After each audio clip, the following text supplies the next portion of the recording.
எழுத்துக்கு சொந்தக்கார் யாரு? முருகப்பெருமான். எம்பெருமான் முருகப்பெருமான். வள்ளினம் என்பது கசடதபர. வெள்ளினம் என்பது எங்கனமன. இடையினம் என்றால் வடல. வள்ளினம் என்பது தா. வெள்ளினம் என்பது மீ. இடையினம் என்றால் இல்லை என்று சொன்னார். மூன்றை சேர்க்கும் பொழுது தமிழ் என்ற வார்த்தை தமிழ் என்றாலே அது தமிழ் அமிர்தம் ஒழிக்கக்கூடிய அற்புத மொழின்னா. அப்படியா? வாழ்க்கைதான தத்துவம். சரி. வருவதும் போவதும் வாழ்க்கையில இன்பமும் துன்பமுமா. வந்தால் போகாதது அது புகழும் வழியும். போனால் வராதது அது மானமும் உயிருமுனா. நம்முடன் வருவது பாவ புண்ணியம். அப்படியா? உண்மைதான். பிரிக்க முடியாதது பாசத்தையும் பந்தத்தையும் தவிர்க்க முடியாதது பசியும் தாகத்தையும் எல்லாருக்கும் சமமானது. அது பிறப்பு இறப்புன்னு வகுத்து கொடுத்தானே. ஓஹோ. உலகம் அதானே. எதை கேட்டாலும் சொல்லுவீங்க. எதையும் சொல்லத்தீங்க வந்திருக்கீங்க. அப்படிதானே? நம்ம பொழப்பே அதானே. சரி வாங்க. கேளுங்கள் தரப்படும். தட்டுங்கள் திறக்கப்படும். தேடுங்கள் கிடைக்கப்படும். கேட்டோனே கொடுத்தது அருணே. கேட்காமல் கொடுத்தவர் செத்தும் கொடுத்தவர் சீதகாதி கொய்து கொடுத்தவர் குமரவள்ளல் அறுத்து கொடுத்தவர் சக்கரவர்த்தி புட்டிங்க கொடுத்தவர் சின்னப்ப நாயனார். அப்படியா? உண்மைதான். தானம் கேட்டா தானம் கிடைக்கும். தர்மம் கேட்டா தர்மம் கிடைக்கும். நீதி கேட்டா நீதி கிடைக்கும். கேள்வி கேட்டா கட்டாயம் பதில் கிடைக்கும். அப்படியா?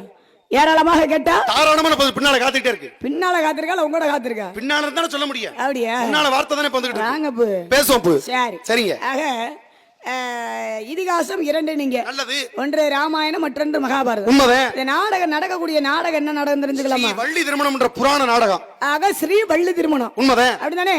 இந்த வள்ளி திருமண நாடகத்துல கதாநாயகன் யாருப்பா? முருகப்பெருமான். முருகப்பெருமான் கதைக்கு நாயகன். எங்க அப்பா நம்பி மண்ணே. நம்பி மண்ணே. ஆமாத்தா. அப்படிதானே?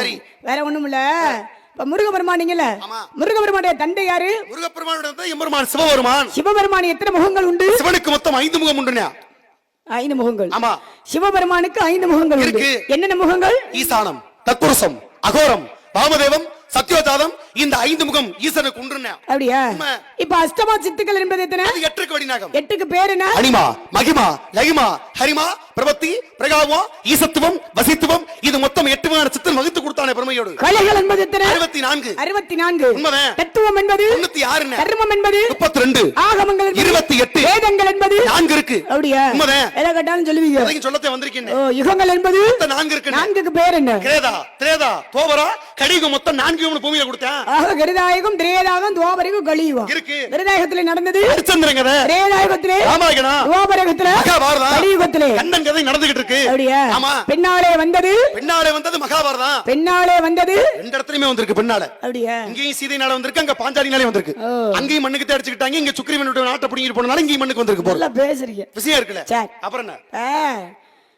கிருதா, திரேதா, துவாபரகம், கலியுகம். நீங்க சரிதா. இந்த கிருதாயகம் வந்து எத்தனை வருடத்தை கொண்டது?